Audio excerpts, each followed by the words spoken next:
Estamos aqui com mais um vídeo e desculpa aí pela falta de vídeos no canal. É que o celular tá uma bosta. Ele grava, mas perde a filmagem. Aí não tem como postar vídeo também. É uma merda gravar o jogo que eu quero gravar, mas porque o celular fica tombando toda hora. E eu tô pensando em comprar uma câmera nova. Mas assim, eu não sou muito bem de saber editar essas coisas assim.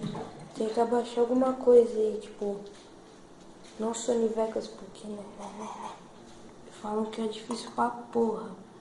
E o meu PC é uma bosta. O PC é uma bosta. Pra você ter uma noção, acho que eu comprei ele em 2007. Ainda até hoje funciona.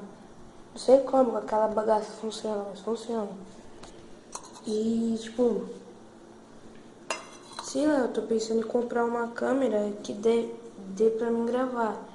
Vai dar pra mim gravar tipo daily vlog uns vídeos de jogos assim.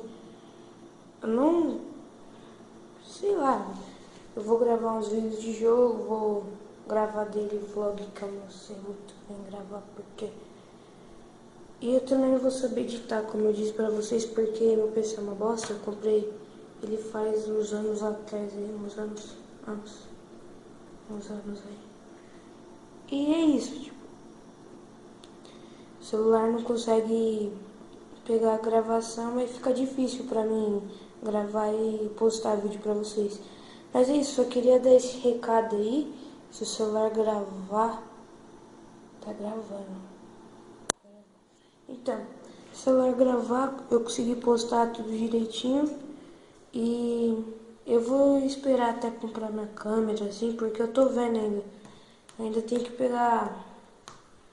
Eu vou pegar um monte de coisa, porque eu não sei gravar. Não. Tipo, eu sempre gravei assim, igual eu tô gravando agora, mas daily vlog, assim, essas coisas. Mas não gameplay. E eu vou ter que comprar um monte de coisa pra apoiar a câmera, microfone, essas coisas. Então vai ser ruim.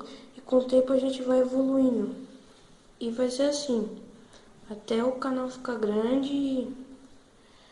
Então, eu só queria dar esse aviso. E tomara que vocês compreendam isso, né? E ajude o canal. Então é isso, galera. Fui!